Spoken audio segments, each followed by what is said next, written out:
ইতিহাস গড়ে সেমিফাইনালে কেকেআর মুখোমুখি হবে সানরাইজার্স হায়দ্রাবাদের। কে এগিয়ে, কার কোথায় শক্তি, কোথায় বা দুর্বলতা, এই ভিডিওতে চেষ্টা করব তা দেখে নেওয়ার। তার আগে চ্যানেলটিকে সাবস্ক্রাইব করে বেল আইকনটিকে অবশ্যই অন করে দাও। রীতিমতো ইতিহাস গড়ে পয়েন্ট টেবিলের 1 নম্বর দল হিসেবে সেমিফাইনালে উঠেছে কেকেআর। আইপিএলের 17 বছরের ইতিহাসে কোনো দল যা পারেনি তাই করে দেখিয়েছে শ্রেয়স আয়ারের দল।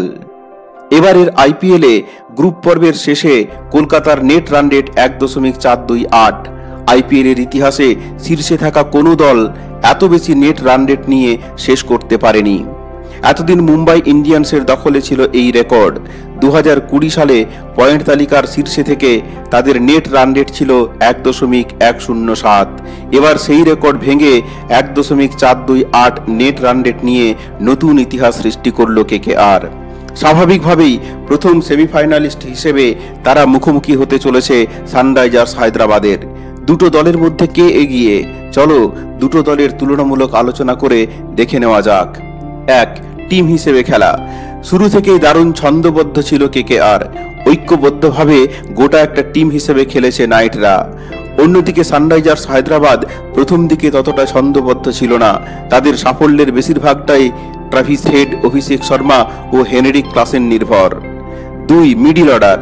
কেকেআর এর মিডিল অর্ডারের ব্যাটাররা পরীক্ষিত, ব্যাটিংয়ে গভীরতাও রয়েছে যথেষ্ট।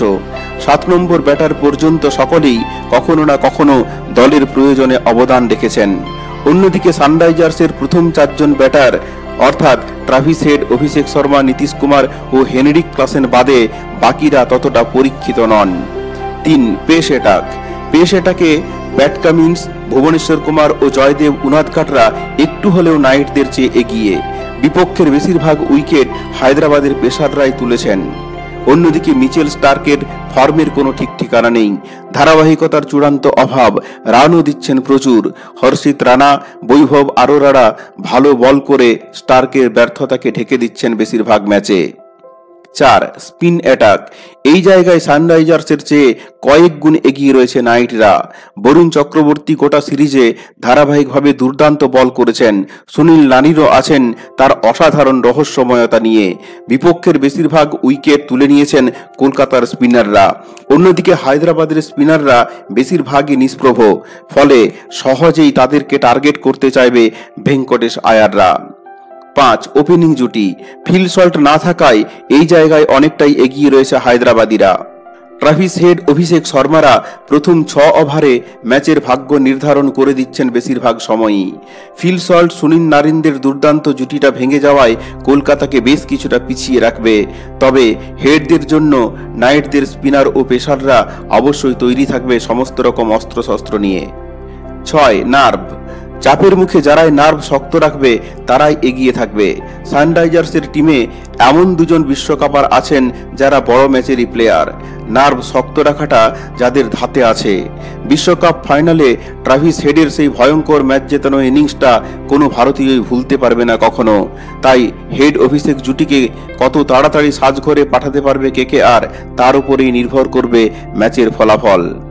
তবে পয়েন্ট টেবিলের 1 নম্বর দল হিসেবে হায়দ্রাবাদের কাছে হেরে গেলেও ফাইনালে যাবার একটি সুযোগ পাবে কলকাতা নাইট রাইডার্স। সেক্ষেত্রে দ্বিতীয় সেমিফাইনালে যে দল জিতবে তাদের সঙ্গে আরও একটি ম্যাচ খেলার সুযোগ পাবে কলকাতা। তবে গৌতম গম্ভীররা নিশ্চয়ই তা চাইবেন না। প্রথম ম্যাচ জিতেই ফাইনাল নিশ্চিত করতে চাইবে শ্রেয়সের ছেলেরা। প্রথম সেমিফাইনাল নিয়ে তোমরা কি ভাবছো কমেন্ট করে অবশ্যই জানাও।